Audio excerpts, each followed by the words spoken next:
reminder that we love questions from the audience, so you can start commenting your questions now, or you can also add them as we go.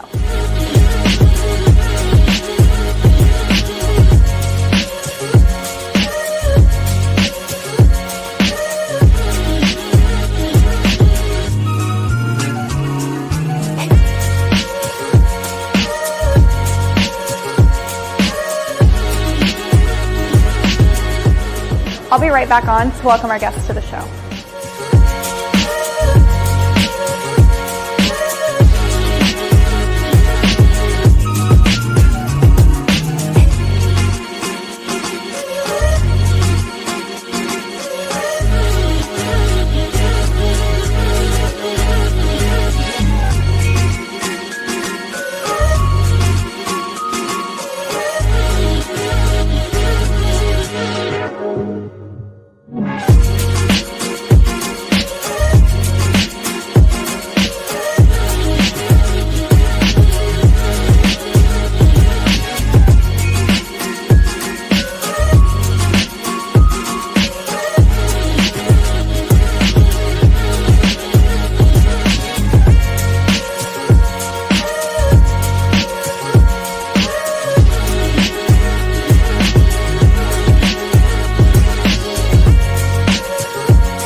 Thanks for meeting us for coffee.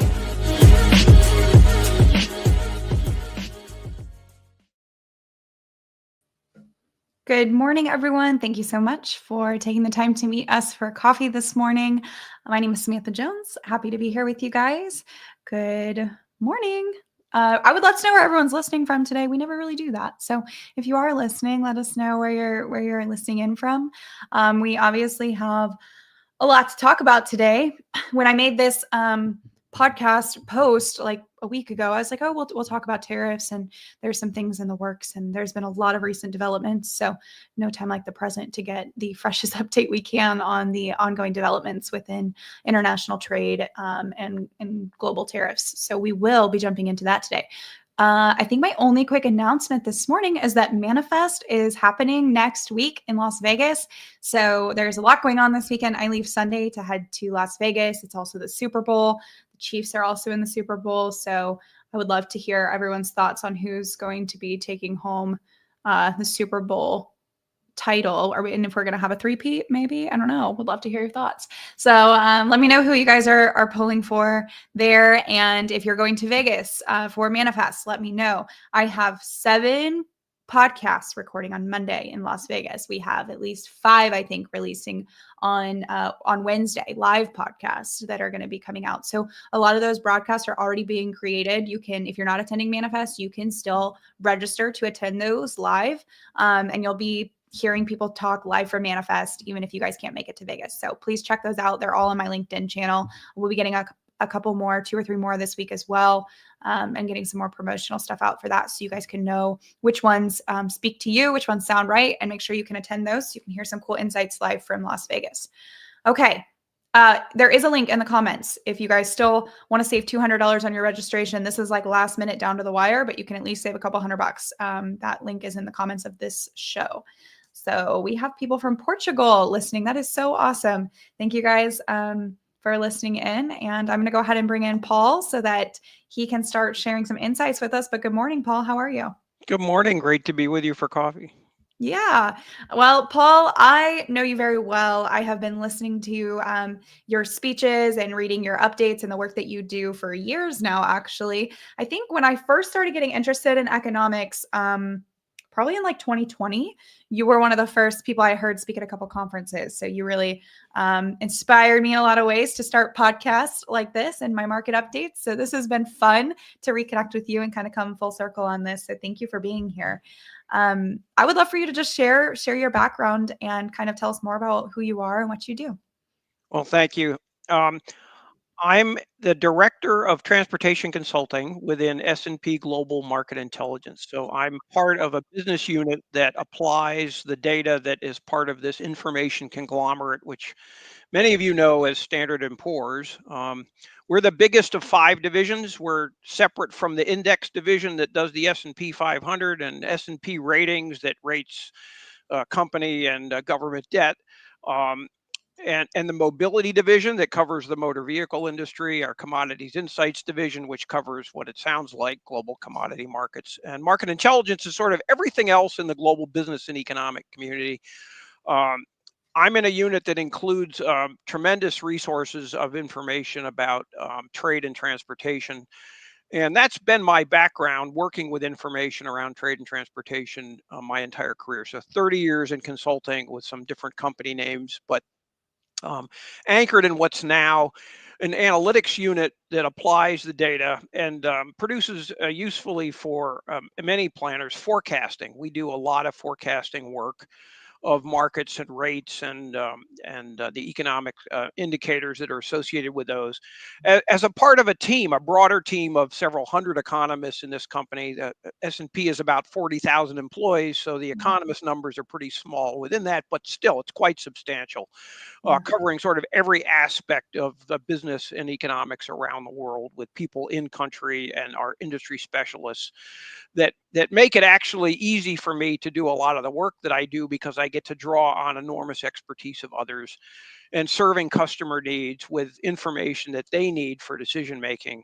Um, and to also please their bosses and their investors, their shareholders, and their customers Yeah. with being up on the information and making good decisions with as much information as is possible, that's as up to date as possible.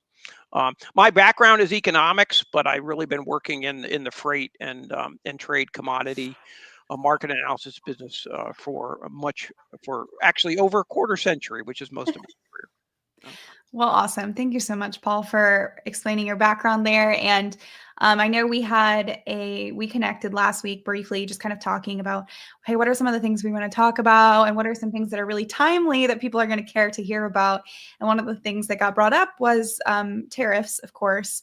And since we last connected, there have been a lot of developments in that space. So I'm excited myself to hear from you this morning to give us kind of the most up to date overview of what's going on right now with tariffs, especially when it comes to the more recent developments within Canada, Mexico, and China tariffs here with the US. So what do you have for me today?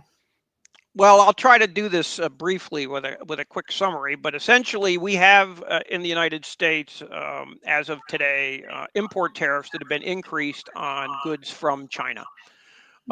The threatened tariffs that were to be applied against imports from Canada and Mexico have been paused for 30 days.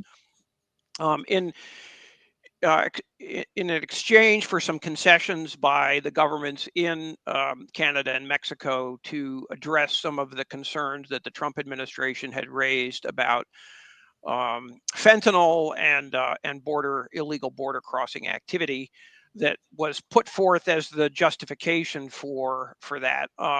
China has not similarly made an arrangement to forestall or delay or to change the imposed tariffs. And in fact, China has already announced retaliation. This always happens when tariffs are imposed politically. The trade partner country that's been affected by that imposition of tariffs retaliates and chooses to do so in ways that they find probably politically motivated as much as just economically motivated. Um, So the U.S. has opposed this 10% tariff addition to tariffs that were already there. If we go back to the first Trump administration, they had put on tariffs on a number of Chinese exports, and the Mhm. Biden administration didn't remove those U.S. import tariffs. Right. So those import tariffs have been there at work in the markets, raising the costs of those imports paid by the U.S. importer. The importer of record is the one that gets their account debited by the U.S. government when those goods clear customs on the import side. So it's an import tax. Tariffs are a tax on the Yes. value of imports that are covered by whatever the tariff is classified to cover, and um, that raises the price of those goods. Because usually the importer passes that increased cost on to their customers. That can include manufacturers that are purchasing intermediate goods that then get re-exported or get sold domestically. So and that's where economists come from saying these import taxes, which are tariffs, act as an inflationary pressure in the economy. They also destroy demand in the sense that when prices rise, people buy less or they delay purchases.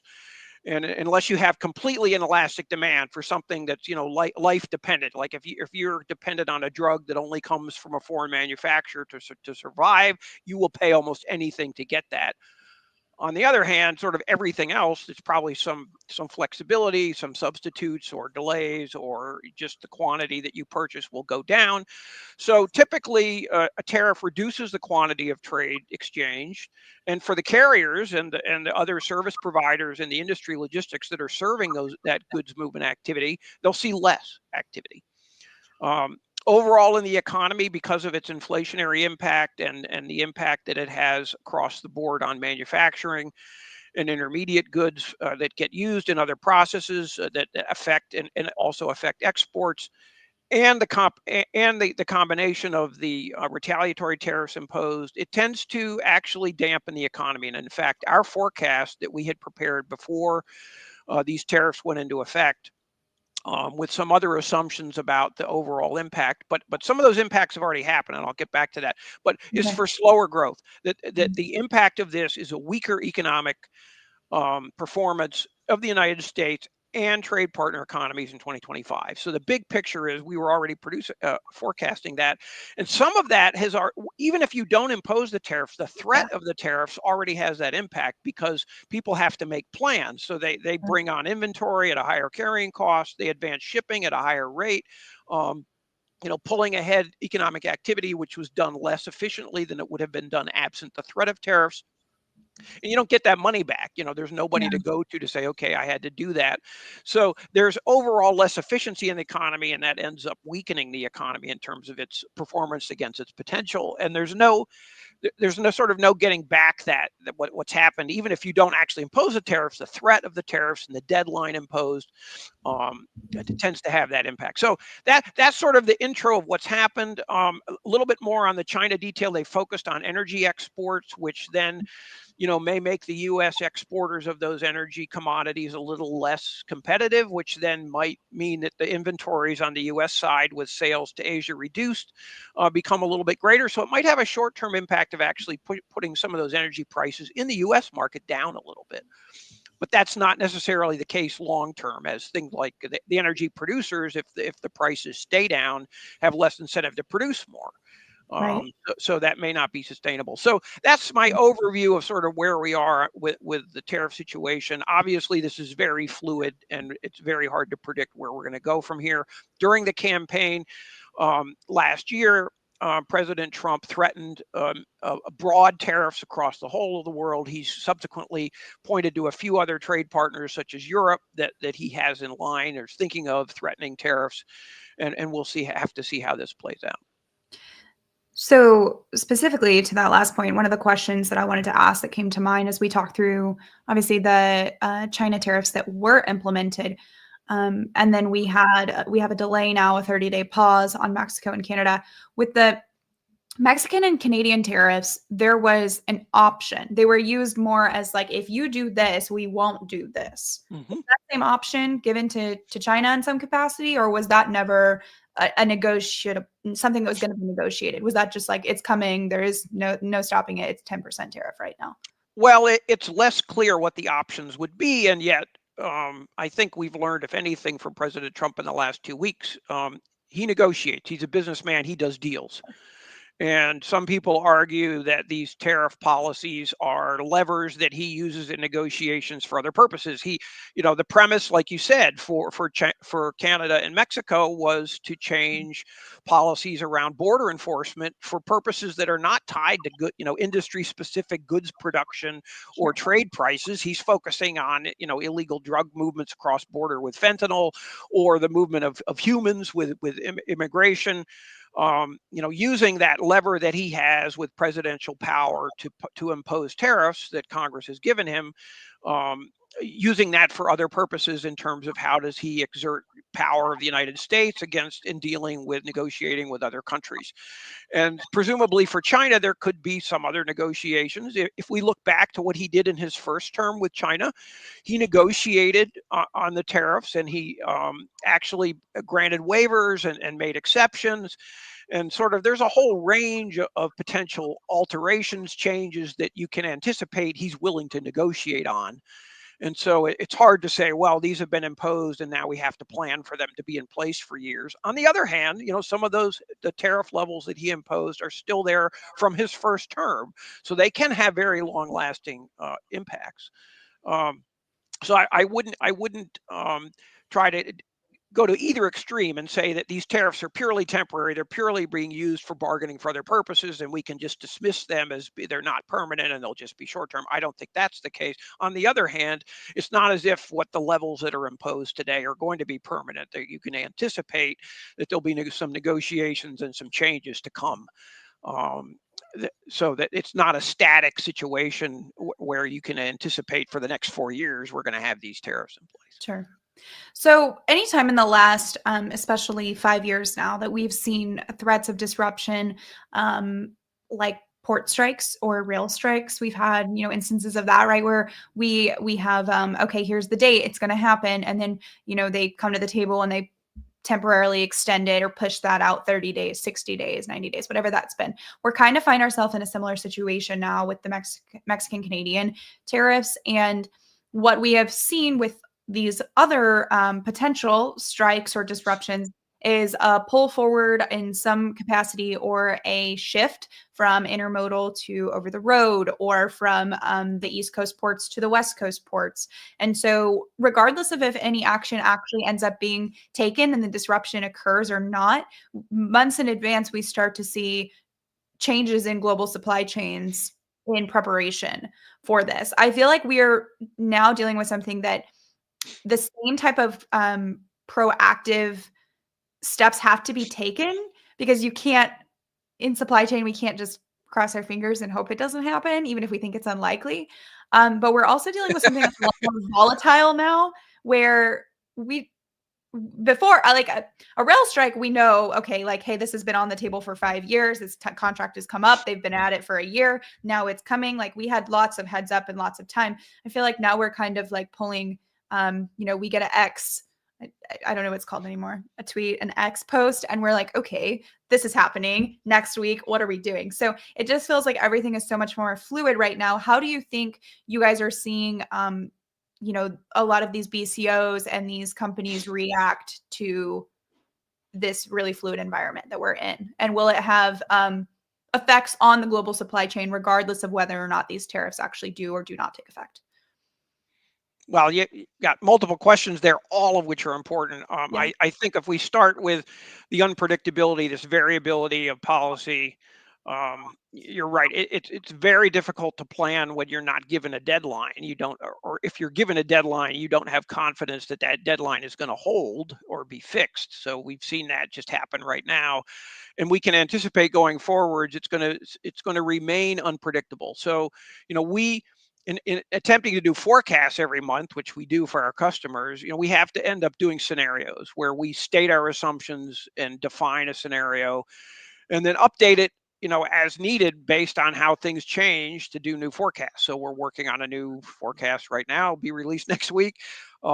with the latest information that we can capture. And that's really for decision makers. They similarly have to keep up. It's sort of like, what's the latest that I can understand to be certain, and then what's the latest that I can understand to put parameters around that are Yeah. uncertain, to try to bracket some of the risk, and then make those prudent decisions for our supply chain management in terms of managing inventories, in terms of managing order cycles, planning for sales changes, and then negotiating with our suppliers and our supply chain partners to adapt, to adjust as conditions change.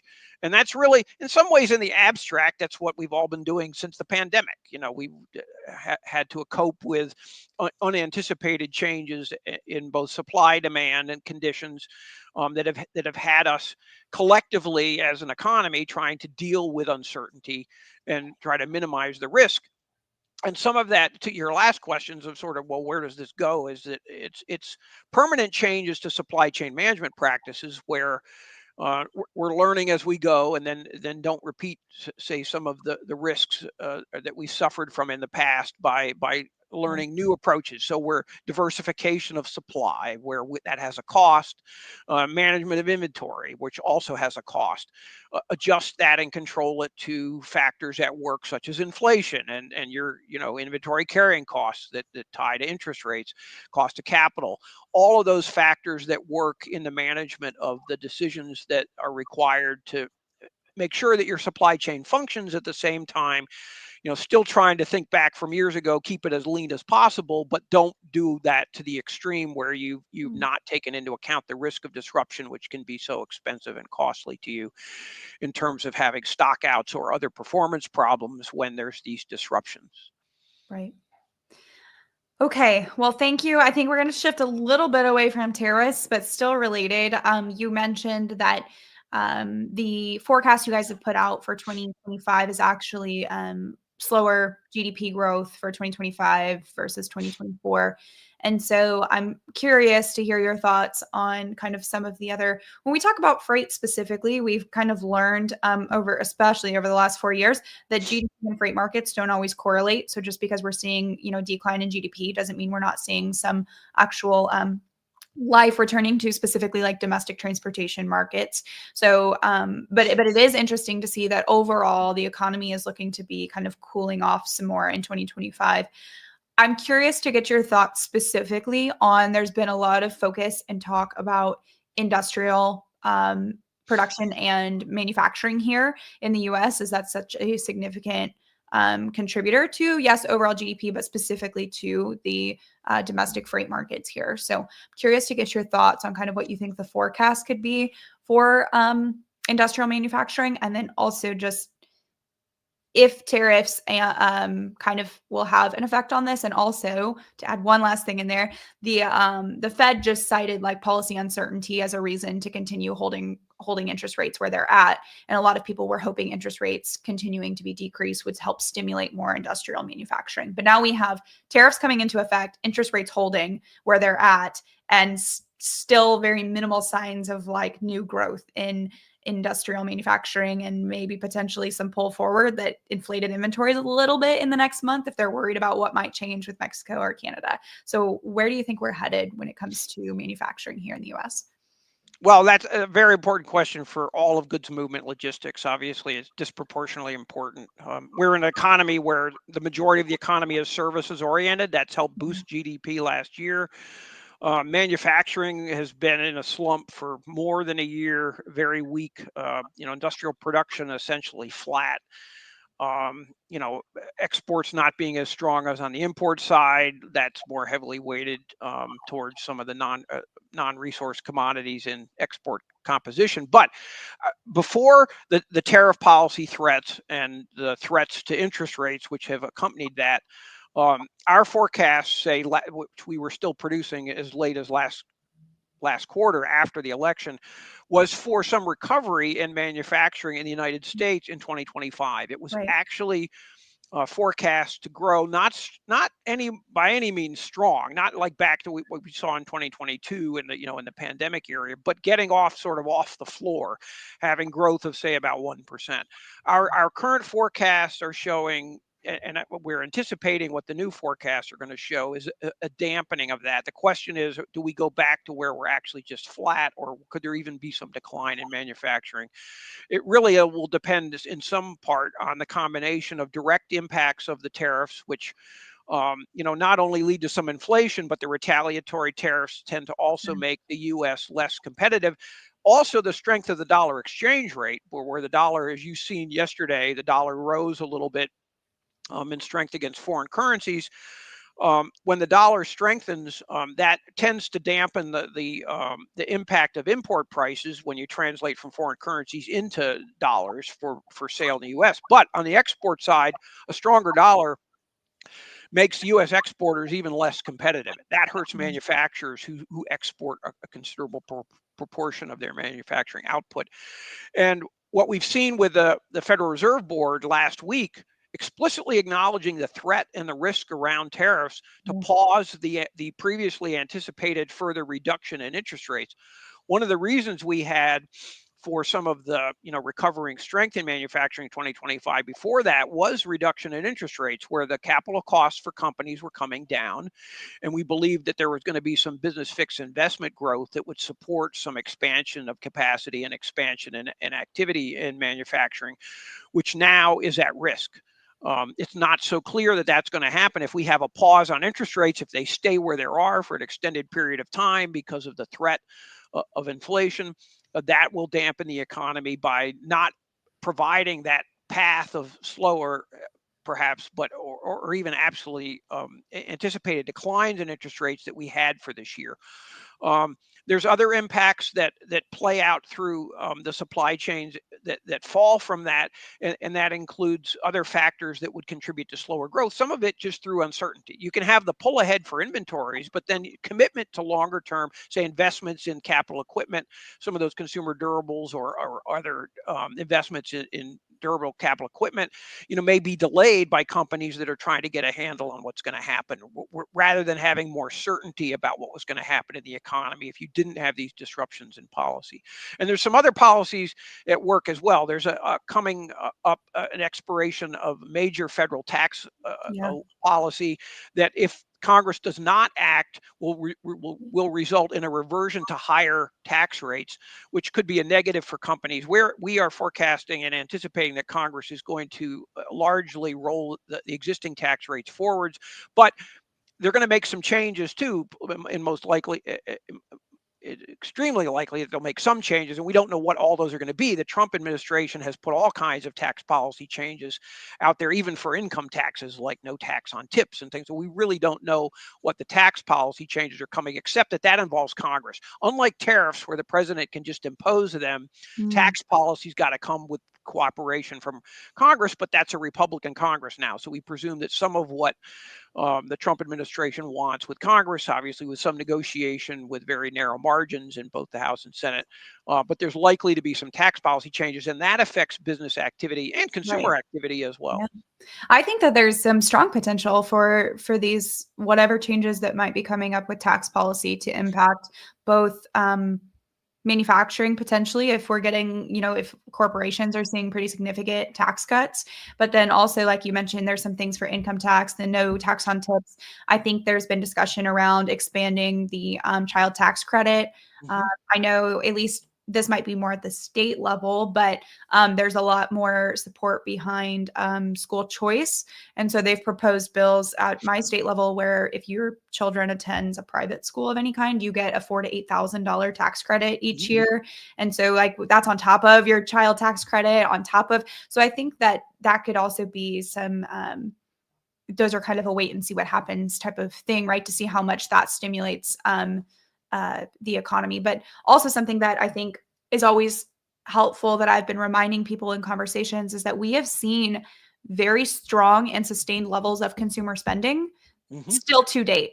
So we haven't necessarily seen weakening in that sector. So I think that I'm skeptical to say that we're going to stimulate a bunch of significantly new consumer spending all of a sudden, even with tax cuts, because we've already seen pretty healthy high levels of that. And so if anything, I think that was predicted to kind of start cooling off in 2025. So maybe we could potentially see at least continued sustained levels of that if we had favorable tax credits back to the average consumer.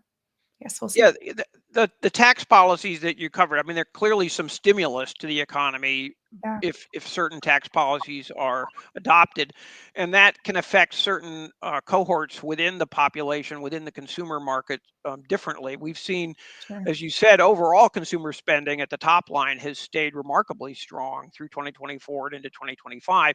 If we decompose that a little bit to say by income levels and household earnings, there's some more bifurcation where some of the lower income categories, because of the impacts of inflation and the higher interest rates on credit and so forth, has been a little bit more affected than, say, higher income categories that have continued to spend, those that have enjoyed the wealth effect of increased values of houses and the strong asset values in equity markets that we've seen in Mhm. 2024. So that there has been some segments within the economy of consumption that have seen different levels of sustained demand, and that affects individual commodity categories and so forth. And we can go on into housing and some other markets as they, or even motor vehicle sales.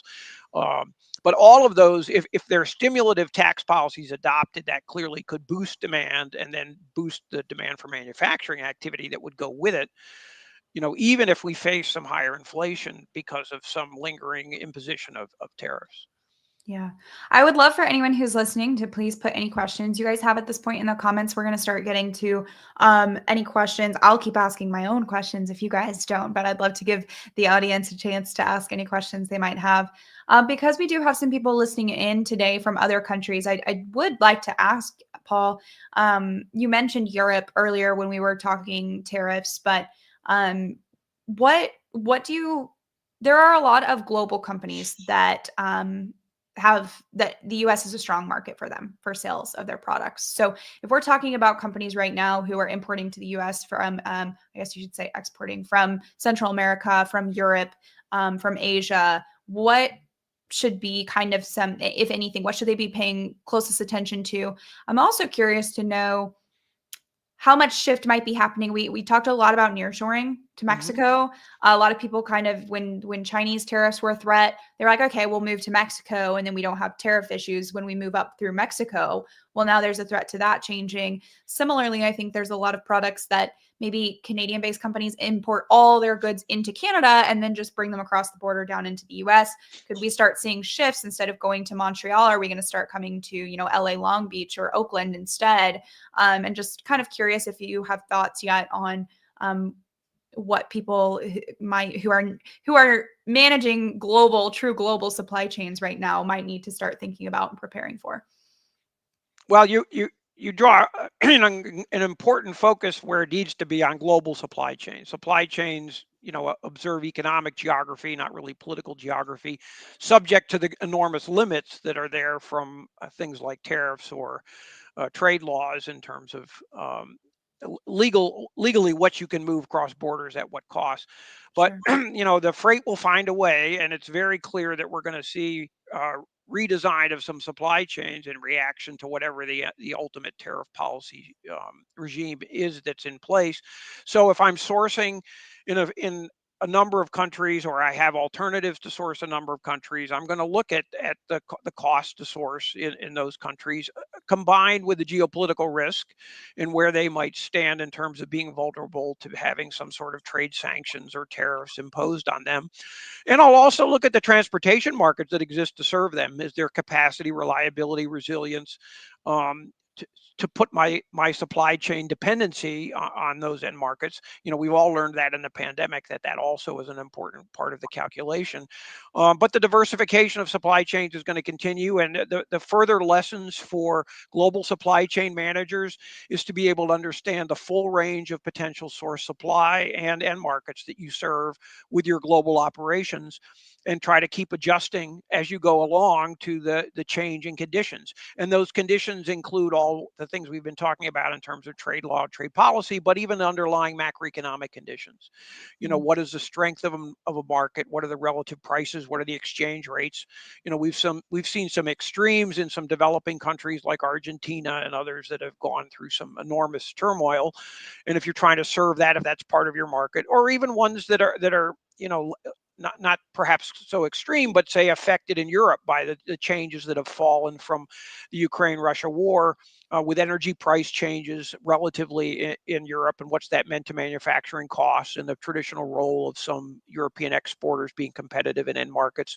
All of that taken into consideration, where individuals look at the individual commodity categories that they're sourcing, the types of goods, whether it's intermediates or finished products, and what does it take to get, what's the landed cost to get it into an end market, and what's the risk associated with that.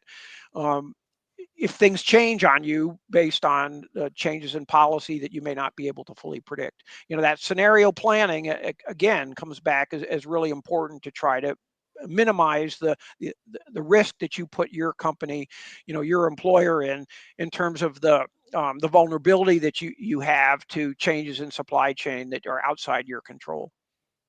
Mm. I think the last question I have for you today is, I was curious, you mentioned a couple of sectors specifically when you were talking about industrial manufacturing. I think you mentioned automotive, and then maybe it was the housing market or something else that you had mentioned. But curious if you see, through all of this change that's happening right now, or let's say we do have tariffs that were to go into effect with Canada or Mexico, are there any industries here domestically that might actually see some type of stimulus through all of these changes? Or are there any that are going to be specifically more adversely affected than others? Just curious if you had any thoughts around specific types of manufacturing verticals here. Right. So there are industries that are being protected with industrial policy, even under the Biden administration. We have the semiconductor electronics, where there's Right. substantial investment from the federal government into the CHIPS Act. Those industries are likely to continue to benefit under the Trump administration, even if they change some of the subsidy or the industrial policies based on the excuse me, the support of protectionism for those industries. But there's other industries that are not similarly maybe directly protected, like steel and aluminum, that Right. the first Trump administration focused on, where the domestic producers clearly benefited. They were sheltered from some international competition. Domestic customers for those markets were forced essentially from the cost shift by having the tariffs imposed on the foreign suppliers, to shift to domestic producers. That those segments within the economy, those business sectors benefited. Clearly, they benefited from the being sheltered by the tariffs. Overall, in the economy, though, all their customers were not necessarily benefiting at all. In fact, they faced higher costs. And you can argue, some economists have done studies that say overall for the economy, those that were sheltered didn't offset those that then had to pay higher costs, and made us less competitive as an exporter. And if you look at total manufacturing, was it a positive or negative? The economists that did the work looking at the imposition and the impacts of the tariffs from the first Trump administration, it was a net negative for the U.S. Mhm. economy. Mhm. So yes, there are industry sectors that can benefit. If you're in an industry sector where your employer is being sheltered from competition by tariffs, absolutely you can benefit, at least in the short run. Maybe in the very long run, you cause some structural change in economies where maybe they substitute for the product you produce, and maybe they use less steel and use something else as a substitute. But in that sort of short to medium term, absolutely there's some beneficiaries. It's just whether, is that the policy we want as a country as a whole? It depends what the policy decisions are made by the politicians, but ultimately, anything that impedes trade ultimately is going to have costs, and sometimes companies are willing to bear that. Other times, it's a net negative for just in economic terms of the country. Very good. Thank you, Paul, for being here today. I think I'm never out of questions, actually, but I want to be aware of our timing here. And if anyone is listening back to this later, if you weren't listening with us live today, but you catch this on LinkedIn later or YouTube, if you guys come back to LinkedIn, find the LinkedIn event and comment your questions here, tag Paul, tag myself. I'm sure we'd love to, when we have some time, jump back in and leave some thoughts. Just got a thought here, comment posted. I wanted to check that and see if there's anything. It appears that EMEA would be next in line of tariff increase politics from the Trump administration. Could we see retaliatory action by the European Union to adjust their tariff as well for imported U.S. goods and unify efforts with other non-European countries to pressure the U.S.? Is this the new era of economic tactics to pressure governments, and how well positioned is the U.S. to continue pressuring on this? It seems like a potential lose-lose tactic. Any thoughts? Well, that's a long and interesting question, but yeah, for the EMEA region or certainly the EU, there's no question there will be retaliation if the U.S. imposes tariffs. I don't think there's any debate about that. And then the question becomes, how are those tariffs structured? What's the level? Are they targeted politically to go after some specific industries or companies? We see that typically sometimes some sort of headline U.S. export producers get a lot of attention, whether it's, Kentucky bourbon or Harley Davidson motorcycles or particular crops. Sometimes looking at individual senators and individual states, trying to pressure them through their constituents, that sort of activity is likely. I think overall, there's no question if we get into an era of greater trade frictions from applications of tariffs everywhere. I know you've seen this somewhere in the business press in the last month or so. If you've read a lot about tariffs, there's reference back to the last century with the Smoot-Hawley tariffs and how those contributed negatively to the economic performance of the world by the imposition of the tit for tat, the tariffs and retaliatory tariffs that end up making everybody has to pay more and nobody is producing, as effectively as they could be, going against the laws of comparative advantage on production. And that's a world, obviously, hopefully, as an economist, we're not down that road sort of endlessly, that there's limits on what's going to happen with trade frictions. On the other hand, sort of structurally, the world of truly global free trade of 2 decades ago with the World Trade Organization, I think is over with, going back to the Russian invasion of Ukraine and sanctions against certain countries with trading blocks for the sort of the West and the non-West. I think we're in a future with it's more likely to have regionalization of trade and not truly an all country globalization of end markets and supply chains. I think is where we're really headed.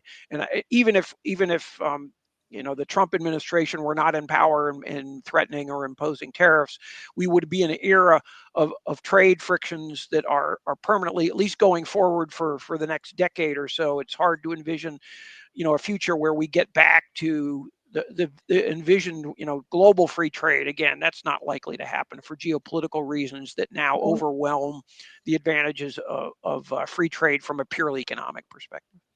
Sure. I think that's a great point to make, that we are just in a different geopolitical environment these days, that naturally countries are making different decisions, even when it comes to global trade, than they would prior. A lot of it just based on ethics, alliances, and what they feel they need to do with. We've seen so much happen through. We had the global pandemic. We have some tensions with China and some countries around them. We had the invasion of Ukraine by Russia. We have the war in the Middle East. And ISIS and Hamas continuing ongoing activities, and some whole governments overthrown, and new presidents taking office in multiple countries. And there has just been so much change in the geopolitical landscape that I think to be able to say that it wasn't going to impact global trade and economic decision making was kind of not realistic. So here we are now, seeing a new era, if you will, for, like you said, the next decade or so, regardless of necessarily just tariff policies. But in general, I think we'll see economic policies now having to be based on geopolitical factors. And so it's an evolving landscape. which makes it all the more important to have people like you sharing updates and opinions. And so I really appreciate you coming on the show today and sharing your insights. And I'll be sure to keep up with ongoing developments, because I'm sure there will be more, if not by end of week, by next month or something. There's always going to be new developments to keep up with. So I appreciate the work that you do and sharing those updates with everyone. Thank you for having me. I enjoyed joining you for coffee. Absolutely. Thank you to everyone who listened in today. And if you have any questions, please come back and leave them in the comments. We'd love to get to those and get you guys some more answers. But we appreciate you guys being here to meet us for coffee.